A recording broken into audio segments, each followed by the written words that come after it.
Hello friends, welcome back to Joblets YouTube channel.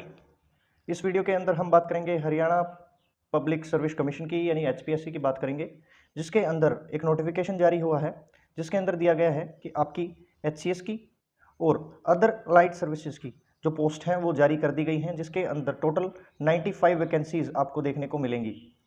तो आप तैयार रहिए बिल्कुल, क्योंकि आपका 95 जो वैकेंसीज हैं इनका जो पब्लिक नोटिफिकेशन है वो 9 तारीख को जारी हुआ है और ओपनिंग डेट है submission of the online application की वो है 16 फरवरी से। आपके जो फॉर्म्स हैं वो फिल होने शुरू हो जाएंगे और क्लोजिंग डेट इनकी क्या है 12/3/2023 है, यानी कि 12 मार्च तक आप अप्लाई कर सकते हैं। और आगे हम देखेंगे इसके अंदर कौन सी क्या इसका सिलेबस है, क्या एग्ज़ाम पैटर्न है और कितनी फ़ीस लगेगी आपकी और कौन कौन इसके लिए एलिजिबल है, कौन अप्लाई कर सकता है, इन सारी चीज़ों को हम देखते हैं। तो इसके अंदर दिया गया है हाउ टू अप्लाई वगैरह, ये सब दिए गए हैं कि आप किस तरीके से अप्लाई कर सकते हैं। Last date for receipt and application, last date दी गई है 12/3/2023 टिल 11:55 PM, यानी कि 12 मार्च 2023 में की तारीख में आप 11:55 तक लास्ट आप अप्लाई कर सकते हैं। ये आपको दी गई है चीज़ें। आगे है ये कुछ कैटेगरीज के अंदर बांटा गया है, जो जितनी भी पोस्ट हैं आपकी उनको कैटेगरी वाइज बांटा गया है। जैसे कि एचसीएस एग्जीक्यूटिव ब्रांच में जो जनरल की हैं वो 7 पोस्ट हैं, एससी की 2 पोस्ट हैं, बीसीए और बीसीबी की कोई पोस्ट नहीं है, ईडब्ल्यूएस की 1 पोस्ट है। तो टोटल जो एचसीएस एग्जीक्यूटिव ब्रांच की 10 पोस्ट हैं और डीएसपी की टोटल कितनी है 6 पोस्ट हैं। और इसी तरीके से आपकी चलते चलते यहाँ पर दिया गया है कि 95 पोस्ट आपकी दी गई हैं टोटल। और जो फुल फॉर्म आपको ऊपर देखने को नहीं मिली थी उन सब की जो फुल फॉर्म्स हैं, यानी कि टोटल जितनी भी पोस्ट हैं उनके बारे में यहाँ पर दिया गया है कि Haryana civil services executive branch, DSP deputy superintendent of police, excise and taxation officer, district food supply controller, A class tehsildar, assistant registrar cooperative societies, assistant excise taxation officer, block development and panchayat officer, traffic manager, district food supply officer, assistant employment officer, A class naib tehsildar. ये आपकी 12 तरीके की आपकी post यहाँ पर mention करी गई है, जिसमें आपके जो पोस्ट ऑफ एचसीएस जो एग्जीक्यूटिव ब्रांच की है वो सिर्फ ग्रुप ए की पोस्ट है और बाकी की जितनी भी पोस्ट हैं वो सारी की सारी ग्रुप बी की पोस्ट हैं। इसके अंदर दिया गया है कि जो एक्सपेक्टेड जो एग्ज़ाम डेट है वो भी दी गई है। जो प्री का जो एग्ज़ाम है, प्रिलिमिनरी जो एग्ज़ाम है वो मई 2023 में एक्सपेक्टेड है होना आपका, और मेंस जो है वो जुलाई अगस्त 2023 तक आपका संभावित है। और जो इंटरव्यू है इसके अंदर 3 स्टेज होती हैं, ए स्टेज, बी स्टेज और सी स्टेज। ए स्टेज में क्या होता है, प्री एग्ज़ाम होता है आपका, ठीक है। बी में क्या होता है, मेंस एग्ज़ाम होता है। मेंस में आपका 600 मार्क्स का होता है, प्री होता है आपका 200 मार्क्स का, और सी स्टेज में क्या होता है, इंटरव्यू होता है, ठीक है, जिसको आप 75 मार्क्स में बांटा गया है। और जो फाइनल जो सिलेक्शन होता है इन्हीं 675 मार्क्स में से आपका सिलेक्शन होता है, उसमें प्री के जो मार्क्स हैं वो काउंटर नहीं किए जाते। हम आगे देखेंगे, ये सारी की सारी चीज़ें आपकी डिटेल में इस पीडीएफ के अंदर दी गई हैं और मैं आपको ये प्रोवाइड भी करवा दूंगा। इसमें दिया गया है कि देखिए प्रिलिमिनरी जो एग्ज़ाम है उसमें 2 पेपर होंगे, पेपर 1 और पेपर 2। पेपर 1 होगा जनरल स्टडीज़ का, और जो आपकी कट ऑफ है, जो कट ऑफ मार्क्स जो लगेंगे वो आपके इसी पेपर के बेस पे होंगे जो कि 100 मार्क्स का होगा। और इसमें 0.25 की नेगेटिव मार्किंग होती है, यानी कि आप अगर एक क्वेश्चन गलत करते हैं तो उसका आपका जो सही जो क्वेश्चन है उसमें से 0.25 मार्क्स काट लिए जाएंगे। और जो सेकंड है सी सेट होगा, सिविल सर्विसेज एप्टीट्यूड टेस्ट, जो ये भी 100 मार्क्स का ही होगा। इसके अंदर आपको 33% ऑफ मार्क्स आपको लेने हैं और इसके मार्क्स आपकी कट ऑफ में काउंट नहीं होते हैं। कट ऑफ में काउंट होंगे सिर्फ आपके पहले पेपर के मार्क्स। अगर आपके मान लीजिए इसके अंदर आपके सिर्फ 34 मार्क्स ही आए और इसके अंदर आपका मान लीजिए 100 में से आपने स्कोर किया 68 का, तो आपके ये 68 मार्क्स काउंट होंगे, ना कि ये मार्क्स। बट आपको ये क्वालिफाई करना जरूरी है। और अगर आप इस सेकेंड पेपर के अंदर क्वालिफाई ही नहीं करते, मान लीजिए 32 मार्क्स आए आपके और क्वालिफाई नहीं किया, तो चाहे इस ऊपर वाले यानी कि जनरल स्टडीज़ के अंदर आपके 72 या 73 या जो भी है, यानी कि चाहे आपके 80 क्वेश्चन ही क्यों ना ठीक हो, तो भी आप एलिजिबल नहीं होंगे, क्योंकि आपने जो सेकंड जो पेपर है उसका जो क्राइटेरिया था 33% का वो उसको फुलफिल नहीं किया, यानी कि आप आउट हो जाएंगे इस कंपटीशन से। ये तो थी बात आपकी प्रिलिमिनरी एग्ज़ाम की। और मेंस एग्ज़ाम में क्या होता है, आपके 4 पेपर होते हैं, यहाँ पे दिया गया है पेपर 1, पेपर 2, 3, 4, 4 पेपर होते हैं। इंग्लिश इंक्लूडिंग इंग्लिश ऐसे, इंक्लूडिंग हिंदी, देवनागरी लिपि के अंदर हिंदी, और जनरल स्टडीज़, 1 ऑप्शनल जो वो सब्जेक्ट है, यानी कि 29 सब्जेक्ट आपके दिए गए हैं टोटल। जो ऑप्शनल हैं उनमें से आप एक चूज़ कर सकते हैं, उसके हिसाब से आपका पेपर होगा 200 मार्क्स का। एक जनरल स्टडीज़ का पेपर होगा 200 मार्क्स का, टोटल 400 हो गए, और 100 मार्क्स के ये पेपर होंगे। इनमें से भी आपको 33% ईच आपका स्कोर होना चाहिए, कम से कम 33%, 33%, 33%।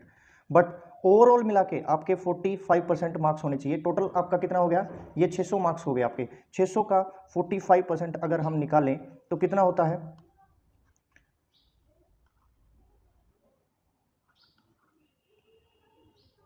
270 मार्क्स आपके कम से कम होने चाहिए। और वैसे आप हर एक सेक्शन में आपके 33% मार्क्स होने चाहिए, यानी कि आपको टोटल अगर 33% के हिसाब से देखें तो आपको सिर्फ 198 मार्क्स ही चाहिए। बट बाद में क्या बोल रखा है कि 600 में से आपको 270 मार्क्स तो टोटल लेने ही पड़ेंगे, 270 मार्क्स आपके होने चाहिए। जैसे कि मान लीजिए आपको इंग्लिश में मिले सिर्फ 33 मार्क्स, तो इसकी भरपाई के लिए आपको जो दूसरे जो 3 सब्जेक्ट बच गए उनमें ज़्यादा स्कोर करना पड़ेगा, ताकि आप ये जो 270 वाला जो आंकड़ा है वो आप कंप्लीट कर सकें। यानी कि आपको 600 में से कम 270 मार्क्स चाहिए, तभी आपकी कट ऑफ डिसाइड होगी और बाद में आपकी मेरिट लिस्ट भी जारी होगी। और ये कुछ आपके दिए गए हैं, यहाँ पर सब्जेक्ट दिए गए हैं जिनको आप ले सकते हैं, जैसे एग्रीकल्चर है, एनिमल हस्बेंड्री है, एंथ्रोपोलॉजी है, बॉटनी, केमिस्ट्री वगैरह, जैसे भी इस तरीके से आपके लगभग 29 आपके ये इस साइड में जो दिए गए हैं, ये जो इस साइड में आपके दिए गए हैं ये सब्जेक्ट कोड हैं, इनके हिसाब से आप अपने फॉर्म में फिल करेंगे। ऑप्शनल है ये आपका ऑप्शनल पेपर है, होगा उसके हिसाब से होगा। और जो कंपलसरी सब्जेक्ट हैं वो होगा आपका इंग्लिश, हिंदी और जनरल स्टडीज जो हैं, ये इनके सब्जेक्ट कोड यहाँ पर दिए गए हैं 30, 31 और 32, ये आपके कंपलसरी सब्जेक्ट रहेंगे। ठीक है, तो ये तो बात होगी आपके पेपर की। और अभी बात करें हम अगर पर्सनैलिटी टेस्ट में, पर्सनैलिटी जो टेस्ट है उसमें आपका 75 मार्क्स का जो होगा ये टोटल वेटेज, यानी आपने अगर मान लीजिए अगर आपने प्री क्लियर किया 95 पोस्ट हैं, तो इसका 12 गुना आपके जो कैंडिडेट हैं वो बुलाए जाएंगे मेंस के अंदर, और मेंस में जो क्लियर करके आएंगे उसका 3 गुना ही पहुंच पाएंगे कहाँ पर, पर्सनैलिटी टेस्ट के अंदर। ठीक है, तो टोटल लगभग 185 कैंडिडेट का ही पर्सनैलिटी टेस्ट किया जाएगा। और यहाँ पर आप प्रेफरेंस दे सकते हैं कि आपको कौन सी प्रेफरेंस पहले भरनी है अपनी पोस्ट के हिसाब से, और फिर मेरिट के हिसाब से आपको जो पोस्ट है वो प्रोवाइड करवाई जाएगी। इस तरीके से आप अपनी जो प्रेफरेंस है ऊपर नीचे करके आप अपनी प्रेफरेंस भर सकते हैं। ये 12 तरीके की आपकी पोस्ट दी गई है, इसमें आप प्रेफरेंस दे सकते हैं।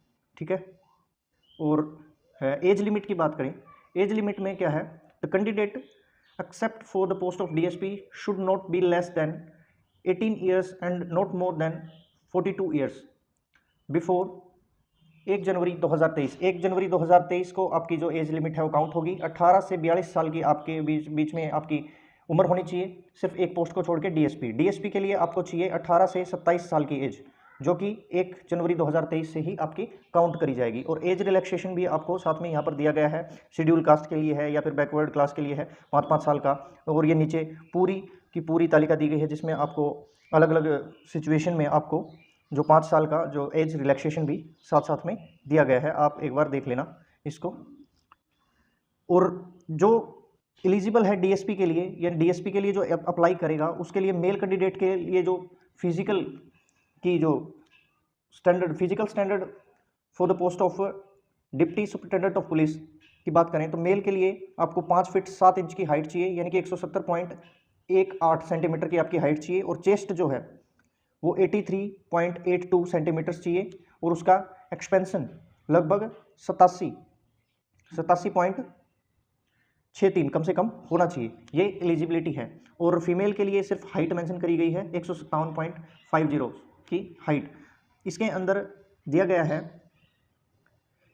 कि आपकी जो फुलावट है, एक्सपेंशन जो है छाती की मेल कैंडिडेट के लिए ये है 3.81 सेंटीमीटर की आपकी फुल आउट होनी चाहिए। चाहे मान लीजिए आपकी ये जो क्राइटेरिया है ये इससे आप ज़्यादा है, मान लीजिए आपकी 85 की बिना एक्सपेंशन के सेंटीमीटर की आपकी जो चेस्ट है, बट आपका एक्सपेंशन इतना नहीं है तो आप नॉट क्वालिफाई होंगे।